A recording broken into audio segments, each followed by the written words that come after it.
There are a lot of black men who question whether or not they have the ability to breathe and lead in an era of black romance. Oh my gosh. Oh my gosh. I just been but I do agree. Damn, Stephen A. Smith, you just pissed me the fuck off. And I used to be like, damn, you OG, you but just did some little lame ass for the you not beating those allegations of what they saying about you. If I'm married and my wife is going to join trolling her ex, go back to his ass. Because clearly you don't belong with me. What you worried about him for and you with me? I think you had some marriage advice for me. Is that right? Or listen, I didn't. People, headlines are headlines. We can get into that another time. But I was hoping you were going to be here. I am not qualified. Married? Right. Oh no, not me. Well, I ain't qualified, my brother. I'm not qualified. I was going to ask because you hadn't been married before, right? I am married. No. See, okay. Yeah, because I give advice to plenty of founders who want to build billion-dollar companies, and the reason I do that is because I build billion-dollar companies. Yeah. So I generally try to stay in my lane of advice. Then we'll talk marriage advice later. I'm 13 years strong. We got you. Alexis, thank you so much. Atlas NYC. He talks about his businesses, and he says he has no ill will towards Stephen A. Smith. But if we have smoke for icons like LeBron, who's like top big superhero for us black hoopers, like come on, bro. Like, you don't have that same energy for us. And you want to tap dance around these niggas. Renege on your words and what you say. But you didn't keep that same energy. Nah, say that to LeBron face. Say, nah, I beat your I think it's pretty ridiculous that people equate a man trying to fight him for actually saying absolutely nothing. Someone taking his words out of context. And you don't look at LeBron having the same smoke for people that, I don't know, maybe call him a B like Draymond Green did. And you justify LeBron, who is 6'8", 250 to 70 pounds, to Stephen A. having the same smoke. Someone else. You know what you do it. That's how you are, LeBron. You don't even do it in Paris. You put the way like, get out of here, LeBron. Go back to LA. Don't come to New York. Boo! The bum! You never beat Jordan! This will be fascinating because it is in very recent memory that we've seen Draymond Green adjudicated for his history. Congratulations, LeBron. Stop. Don't do that. Congratulations, LeBron. NBA be on bull. Ooh, like you. Like, what was your issue when you pushed LeBron, bro? Why you do that?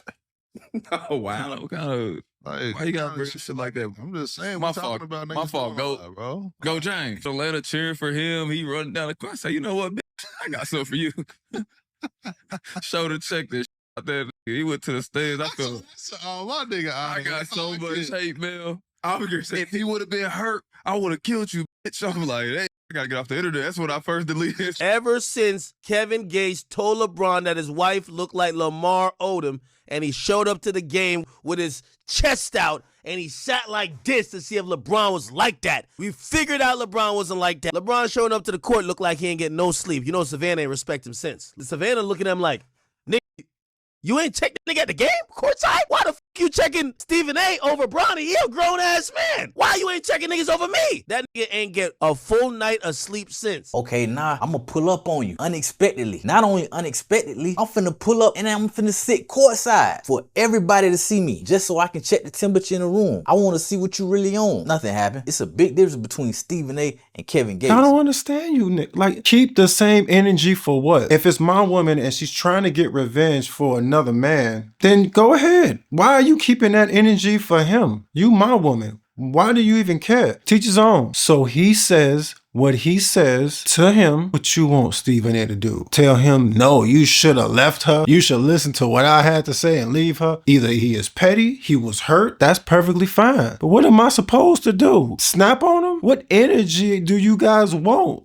He didn't say that he was a cuck. He didn't say that he was a deadbeat. He didn't say he was soft. He didn't say he was this. He didn't say that. He just said, if it's my girl, she'll be on the curb. But whatever he does with his life, that's what he does. It is what it is. Those who are for the cause, they just want you to fumble the bag. They just want you to be as unprofessional as possible so you can keep it real to people who honestly, quite frankly, don't matter. And it ain't gonna get you the bag anyway. So I don't know. Angela. I want to open today's show with a very important historical clip because I think it provides context for where we are. Let's roll it. The most disrespected person in America is the black woman. The most unprotected person in America is the black woman. The most neglected person in America is the black woman. If the white man will do whatever is necessary to see that his woman gets respect and protection, then you and I will never be recognized as as men until we stand up like men. And that is just it. What is required of men in this hour to stand up for the most disrespected person in America? And so I think where we have to really begin today is,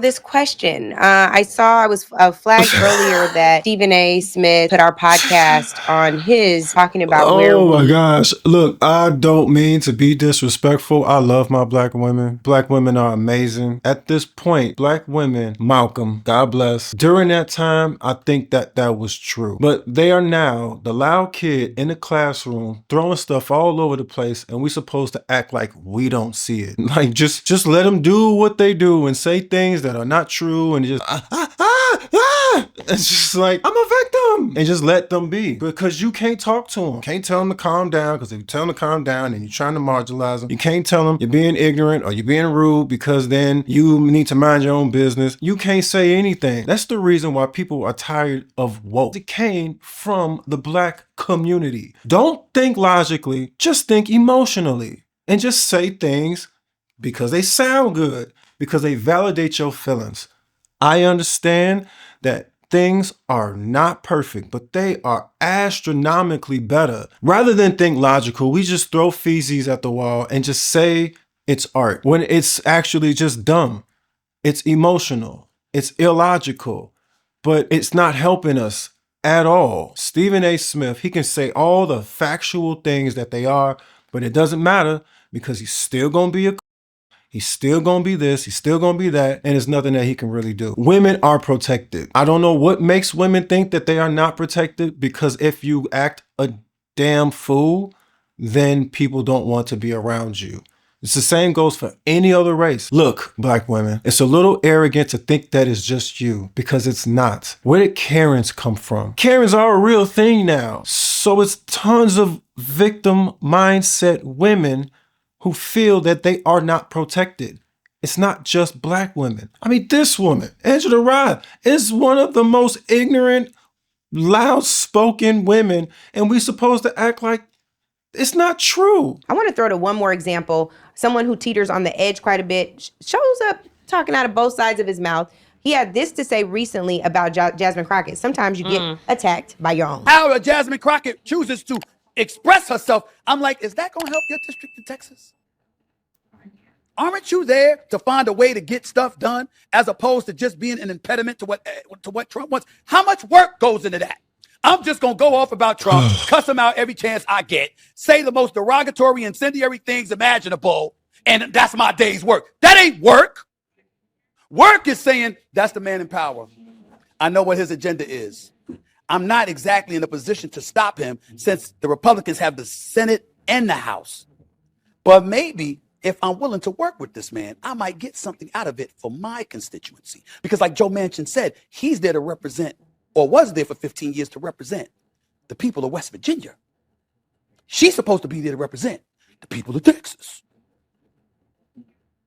I don't know, maybe that just sounds ignorant because it's so simple. But it ain't that damn complicated.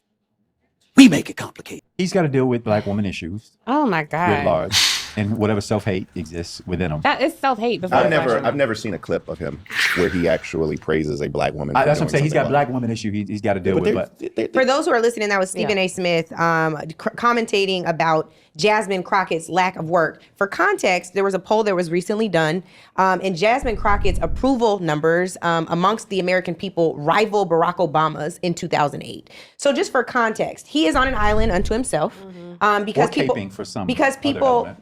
people see her largely working on our behalf. And I also want to say, we recently had Jasmine Crockett on. It was on my solo pod, and Jasmine is on the show talking about having to go get fit for a bulletproof vest.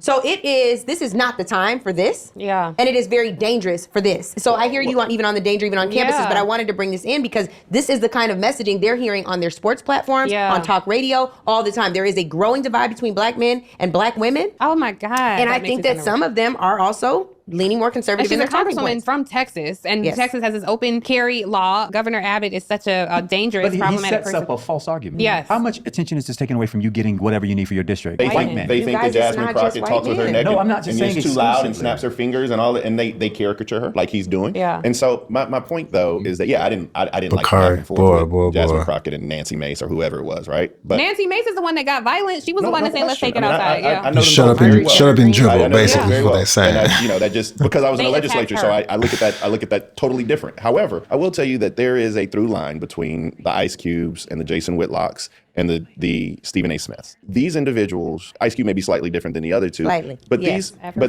these individuals have been around since we have been on this freedom struggle. There have always been individuals out there which exhibit behaviors of charlatans who utilize, some people are in it for the change and some people are in it for the change, right? And I think that that's indicative. And they find the easiest path to the front of the line. And Stephen A. Smith is someone who doesn't have the depth to talk about House oversight or the appropriations process, right? And how you're able to bring resources back to your community or what Jasmine is doing. So he rather lampoon her. Or instead of having a constructive conversation, I've said what I've had to say about Stephen A. Smith in my book anywhere I can. I don't have a lot of use for him in the political dialogue. I think that there are individuals who he matriculated with at Winston-Salem State University that are extremely disappointed about the man he's become. It's so disheartening to me. It's frustrating, one, because anytime we speak on this, it's like we, man haters and all this. But I feel such confidence in Black men. I've never bought into the idea that all these Black men are voting for Trump. Like, they vote overwhelmingly Democrat. We're pretty much in line with each other. What you all are saying is no, they are, and the data shows that there have been inroads among Black men. I want to ask why, because it is frustrating to me and it feels heartbreaking, to be honest, because we are impacted by this system as well. It's not a matter of who's impacted worse. We're impacted differently. We sit at the intersection of being Black and being women. And so when men are frustrated with this system, it feels like they fight us. And I would put Stephen A. Smith in that category too. I'm mad at y'all for having joy. I'm mad at y'all for having success. I'm mad at y'all for surpassing us on college campuses. And so it's a small sect of men that are so angry and hurt that they're willing to align with the people who oppress us. What am I getting wrong? Because if you listen to Stephen A. Smith and you find anything other than some absolute pure self-hating little dick energy nonsense from that half-witted idiot basking in the non-existent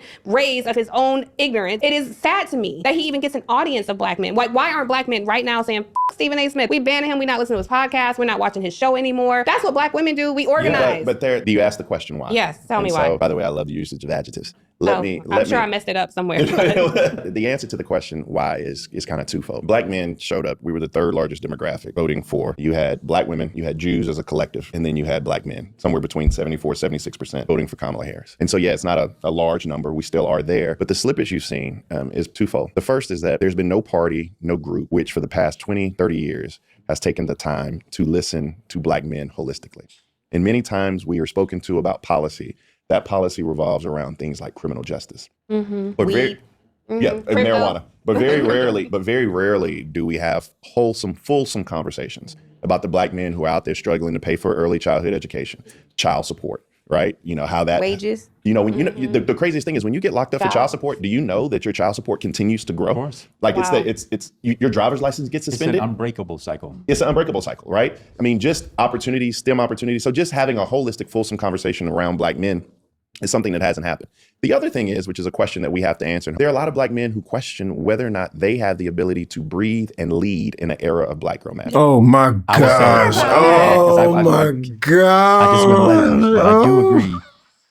I was with Bakari for what he was saying about being ignored. But this Black girl magic stuff is 1,000,000,000% cap. It has nothing, absolutely nothing to do with specifically Black women. We're not getting anything done. That's it. The left completely focused on one demographic, emasculated the man. Therefore, you don't just stay, you leave. And that's what a lot of men did. It's so narcissistic and arrogant to think that someone is just thinking solely about you. That Black men are sitting, black women, I just don't know how to just exist in a Black girl magic. Like, you have to be one of the lowest of the low, insecure, weak men that anyone could ever think of. It just makes absolutely no sense. Black women? It's all women. It's media. It's everything. It's like, okay, we notice it, and instead of soaking in it, just move on. But there are some weak men who just said, I'm gonna take my ball and go home. Some men did that, but I don't think most did. This one, which is, I think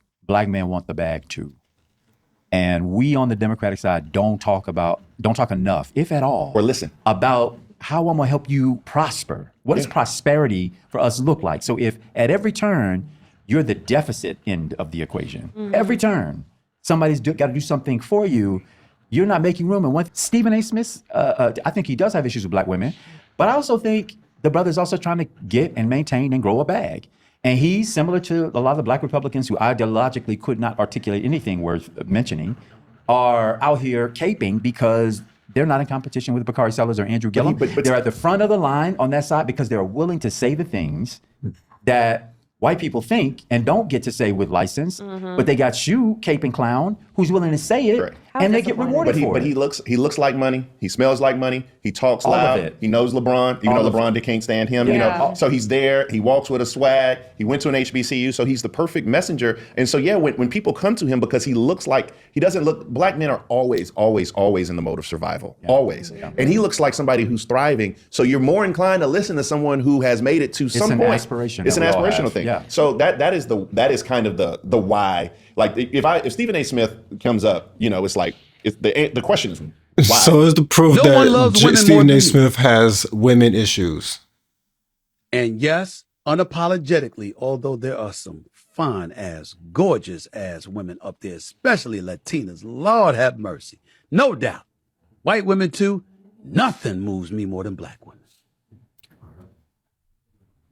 Black women are queens. I am partial to black women, and I love you in all shapes, colors, and sizes that are black. Light skin, red bone, brown skin, dark skin, it don't matter. You black, we good. I just love the sisters. I just can't help it. I just can't help it. It's just the truth. I have always been that way. Always. I haven't told you what I tried. Haven't told you what I've experimented. In terms of women, of course. There are no other experimentations. But let me tell you something. I love me some sisters. Being a dad for daughters, it's the greatest blessing and the worst curse. He has a daughter. Because the blessing is you didn't know what love is until you thought you knew what love was. And then they came along and this. The curse is you didn't know what love is until they came along. So you're never at peace, you're always worried. You're worried about everything. You worry about everything. Ladies and gentlemen, I love Caitlin Clark, but here's the reality of the situation. She instigated this kind of stuff. Let's call it what it is. She was waving. She was doing the Cena. How about what she did to Raven Johnson? She didn't just go into the lane and not guard her against South Carolina in the national semifinal. She waved her off. She didn't mind being disrespectful. So why is it that we're hesitant to bring that up? See, here's what I'm saying. I'm not trying to dilute your point by any stretch in it, because I get where you're coming from. And as a lady, you should take that position along with Molly about how we all need to grow up and accept the fact that these women are highly competitive, they're highly gifted and skilled, and we should give them the love and respect and deference they deserve. But I'm going a step further with this. We all know that there's a white-black issue here, because the fact of the matter is when Caitlin did it, people were celebrating it, and they were talking about nothing but her greatness. But then the second her sister stepped up and threw it back in her face, now you got half the basketball world saying, well, you know what, that's not the classiest thing to do. Yeah. That's not the way. It was the exact same thing. It was the exact same thing. Now, you can make an argument that if they're doing excessive celebration in her face after the game is over, all right, then you can make that argument. But you had people complaining about it when she was doing it during the game. Wait a minute. LSU told you before the game. Yeah. But we didn't like how she was acting towards South Carolina. She ain't going to do that against us. Correct me if I'm wrong, Janae. This is exactly what they were saying. Going into the game, they let the basketball world know, y'all think that this is going to be some storybook ending for her. Y'all must have got it twisted. We coming, and we going to get at her. They told you before the game, then they got in the game, got all up in her in Iowa, was up by 17 at the half, and you're waving, you're doing the Cena, well, I ain't here, doing all of that other stuff, and you're bringing up what she did to the competition. Yeah. I'm so happy that Caitlin Clark handled it the way that she did, because in the throes of competition, situation she's fessing up to. Listen, I ain't paying attention to that. They were getting the better of me. I was focused on the moment and the fact that I was with my teammates, but that's all she could say because she kind of instigated this. And the fact that hasn't been brought up tells us a lot about our society as a whole. Yes, Shanae Ogumike is not taking it there. I'm taking it there. You know exactly what the hell you're doing as people when you want to bring up how Angel Reese acted, but you don't want to bring up how Caitlin Clark acted. Shanae, that's the inconsistency. That's the story. I think he does have issues with black women. There he goes, sticking up for the black woman. I don't know. It just seems like, have you ever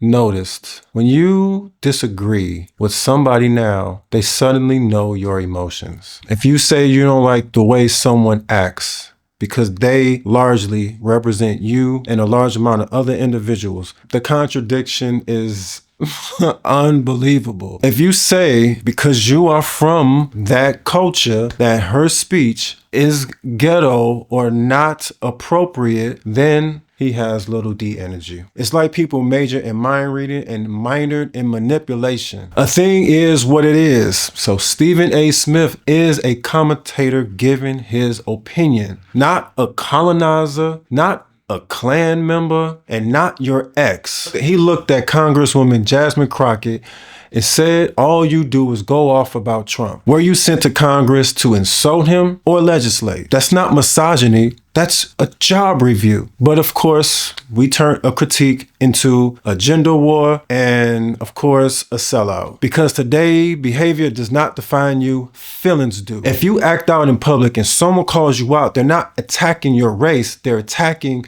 your actions. They're describing them. That's identity by behavior, not identity by emotions. We need to stop because you cannot shout equality and then demand immunity from critique. Either you're equal or you're sacred, but you can't be both. Tiffany Cross said Stephen A. Smith self-hating and said that he has little d energy. That's not an argument. That's a temper tantrum with a vocabulary. You don't fight your cause. You don't fight sexism. You don't fight race by body shaming somebody. It's like fighting obesity and building a donut shop right in front of someone's house that's trying to lose weight. Stephen A. Smith never said black women are the problem. He said this one black woman, politician, that she's acting unprofessional, which I know for a fact he said plenty of times about Donald Trump. But of course, the woke mob heard all black women. That's the contradiction. Claiming to fight stereotypes while using them as a shield. Either it's logical or it isn't. Either his point makes sense or it doesn't. It can't be half truth, but too offensive to admit. He said Jasmine Crockett should work across the aisle, maybe even make Trump look good if it helps